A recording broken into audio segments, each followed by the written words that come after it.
हाँ जी बेटा, तो let's begin with the new chapter environmental issues. ठीक है, तो चलिए देखो, ये चैप्टर वैसे तो डिलीटेड है as you know, but Bihar board के लिए जरूरी है, नीट और सीबीएसई के लिए कंप्लीटली डिलीटेड है। ठीक है, इस चैप्टर में नॉर्मली हम लोग अलग अलग तरह के एनवायरमेंटल एजेंट्स और उसमें होने वाले पॉल्यूशन और पॉल्यूशन से बचने के तरीके के बारे में पढ़ेंगे। सबसे पहला जो हमें पढ़ना है वो है पॉल्यूशन क्या है। किसी भी तरीके से कोई चीज अपने रिक्वायर्ड अमाउंट से ज्यादा हो जाए या कम हो जाए, वो दोनों ही पॉल्यूशन है। किसी चीज का कम होना भी पॉल्यूशन है, किसी चीज का एक्सेस होना भी पॉल्यूशन है। अपने रिक्वायर्ड अमाउंट से चेंज नहीं होना चाहिए, जितना जरूरत है उतना हो, सब ठीक है। अनडिजायरेबल चेंज, ठीक है। और ये जो चीज जिन एजेंट्स की वजह से आता है उसको बोलते हैं पॉल्यूटेंट। ठीक है, और आज के समय में हमारा गवर्नमेंट इस पॉल्यूशन को रोकने के लिए एक एक्ट बनाए हुए था 1986, इन्वायरमेंट प्रोटेक्शन एक्ट 1986, जो कि इन्वायरमेंट के क्वालिटी को प्रोटेक्ट करने के लिए रिस्पॉन्सिबल है। ये तो बेसिक क्या है पॉल्यूशन, कैसे होता है और उससे बचने के लिए क्या एक्ट है ये। अब अपन जानेंगे कि एयर पॉल्यूशन क्या होता है। एयर पॉल्यूशन सिंपली मींस कि हवा का गंदा होना। गंदा है हमारे यूजेबल फॉर्म में नहीं होना, या हमारे लिए जो कन्वीनियंट है वैसा नहीं होना। जैसे आज के समय में एयर पॉल्यूशन बहुत ज्यादा हो गया है, क्योंकि बहुत सारे चीज ऐसे हैं जिसमें ऐड ऑन हो रहे हैं पॉल्यूटेंट। ठीक है, जैसे स्मोक हो गया, डस्ट पार्टिकल हो गया 2.5 से कम। पीपीएम सुना हो? पीपीएम एक यूनिट है, पार्ट पर मिलियन। ठीक है, इसी से डस्ट को मेजर करते हैं। और एक पीएम है, तो कोई भी पार्टिकल जिसका साइज 2.5 mm या उससे कम है, जिसको अपन पीएम 2.5 बोलते हैं, वो हमारे लंग्स को बहुत डीप हार्म पहुंचाता है। क्यों? जैसे मान लो तुम गिट्टी तोड़े, उससे जो धूल उड़ा, अगर उसका साइज इतना से कम होगा ना, तो हवा में ही तैरता रहेगा, जमीन पे बैठेगा ही नहीं। और तुम सांस लिए, तुम्हारे शरीर में चला गया, तुम्हारे लंग्स को चोक कर रहा है, धीरे धीरे जाम कर रहा है। अगर कोई बड़ा पार्टिकल है तो जाहिर सी बात है, अभी जैसे मान लो बालू उछाले, अभी कुछ समय में तो वो गिर के नीचे आएगा, तो उससे दिक्कत नहीं, वो तो अपने आप सेटल डाउन कर जाता है। सेटल डाउन कर जाए तो दिक्कत नहीं है, हवा में रहे तो दिक्कत है। और हवा में रहने के लिए चीजों का छोटा होना जरूरी है। तो कोई भी पार्टिकल जिसका साइज 2.5 mm या उससे कम है, वो बहुत ही हमारे लिए हार्मफुल है। कैसे कंट्रोल करते हैं एयर पॉल्यूशन? तो कंट्रोल करने का तरीका दो तीन है। एक है इलेक्ट्रोस्टैटिक प्रेसिपिटेटर।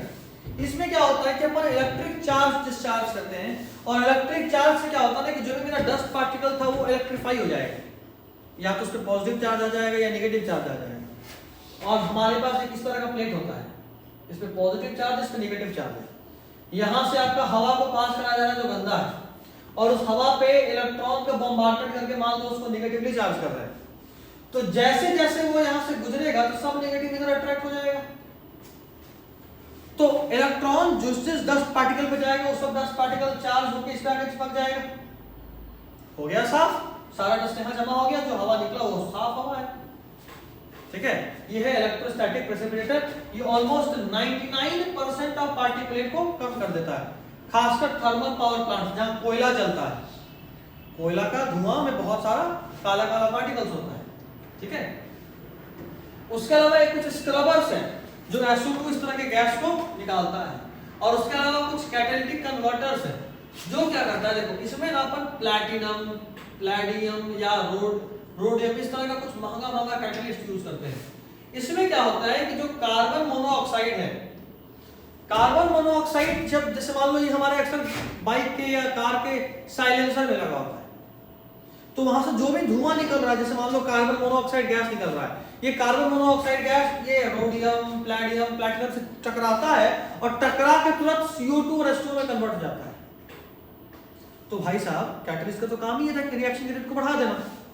कार्बन मोनोऑक्साइड निकलता तो जहरीला था, हमारा ये कैटलिस्ट क्या करा कि उस कार्बन मोनोऑक्साइड के साथ रिएक्ट करके उसको बना दिया कार्बन डाइऑक्साइड और पानी। ये दोनों तो सेफ है, अगर निकलेगा भी तो कोई दिक्कत है नहीं। ये तरीका है कैटालिटिक कन्वर्टर का, इस तरह से काम करता है।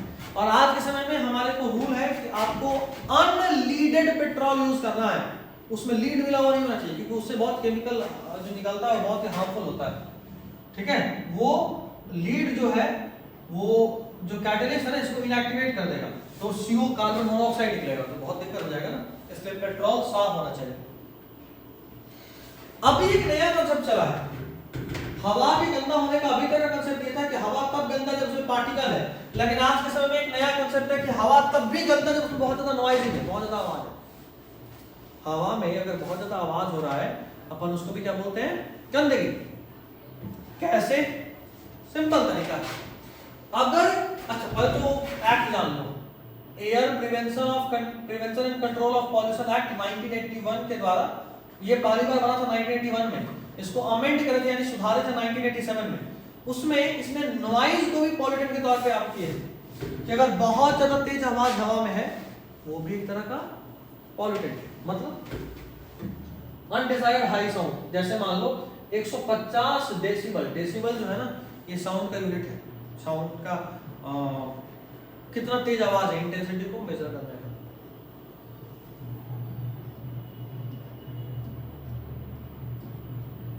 बेहतर होगा अगर अपन बोले कि ये लाउडनेस को मेजर करने का यूनिट है। जैसे मान लो कोई जेट गुजरा या एरोप्लेन गुजरा, कितना तेज आवाज होता है, कान का मेम्ब्रेन को खराब कर सकता है, टॉल कर सकता है, फाड़ सकता है। ये भी पॉल्यूशन एयर में ही है ना, ये पॉल्यूशन, एयर पॉल्यूशन पार्ट है। अच्छा कई बार मान लो कुछ आप आवाज से, जैसे जो रोड के किनारे रहते हैं लगातार जो रेलवे ट्रैक के बगल में लगातार ट्रेन का सुन रहे हैं, एक समय के बाद उनका कान बजने लगता है, ठीक है, कुछ नहीं भी लग रहा है कि ट्रेन गुजर रहा है। जैसे जिनको आलस हो गया फोन का नशा, कभी कभी लगता है फोन बज रहा है कि फोन साइलेंट है, और कभी कभी फोन साइलेंट है लेकिन फील होता है कि वाइब्रेट हो रहा है। This is it. नॉइज से स्लीपलेसनेस भी होता है, नींद नहीं आएगा, कई बार हार्ट बीट बढ़ जाता है, सांस लेने में दिक्कत होता है, इस तरह का प्रॉब्लम होता है। तो नॉइज को कंट्रोल करने का भी तरीका है। आजकल बहुत सारा एरिया है जहां पे आप साउंड एब्जॉर्बेंट लगाते हो, बहुत सारे पेड़ पौधे लगा दें ताकि वो साउंड को एब्जॉर्ब करे और साउंड पॉल्यूशन कम हो जाए, ठीक है। अब हम लोग एक केस स्टडी भी करने वाले हैं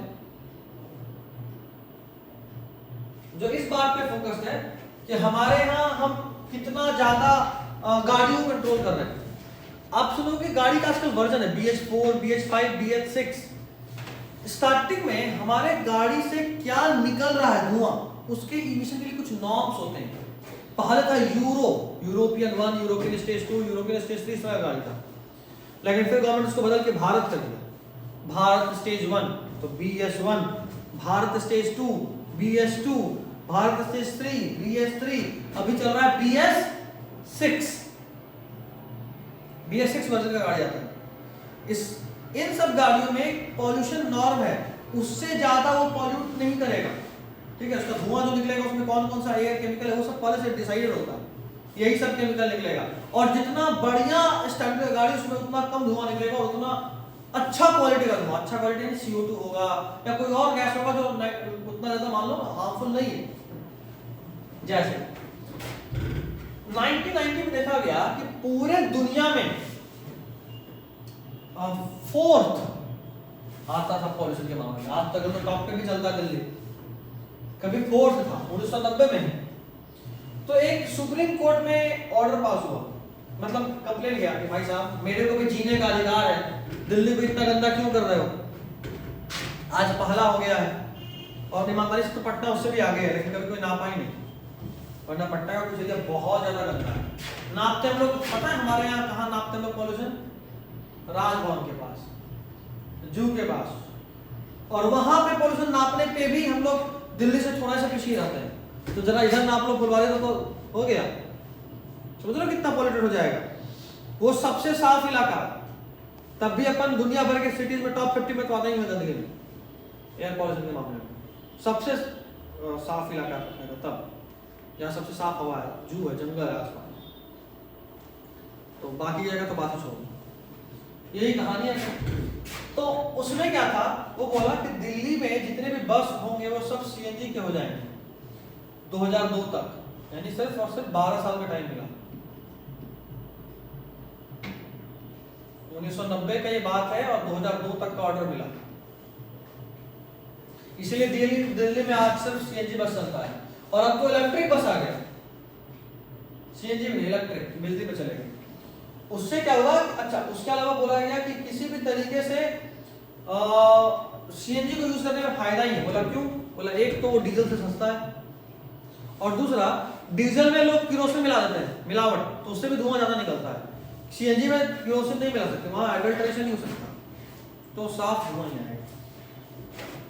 उसके बाद सारे पुराने व्हीकल को निकाल दिया गया। सुनते होगे ना कि बड़े बड़े सिटीज से जो पुराना व्हीकल होता है 10 साल 12 साल, उसको वहां से हटा के लोग पटना ला के या गाँव में बेचते हैं। परमिट, एग्जैक्टली वही चीज। पेट्रोल को अनलीडेड किया गया, किसी भी तरीके से उसमें कुछ मिला हुआ नहीं आ गया। इससे क्या हुआ कि जो मेरा कैटलिस्ट था वो खराब नहीं हो रहा था, और जो डीजल या पेट्रोल है उसमें अब सल्फर बहुत कम कर दिया गया, इससे SO2 निकलता था, और ये सल्फर एटमॉस्फेयर के वाटर के साथ मिलकर बना था, और इसी की वजह से होता है, समझे बात? तो ताजमहल वाला ये खराब हो रहा था, इन सब की वजह से बोला कितना हटा, यही हटा, CO2 न रहेगा, SO2 न, बात ही खत्म।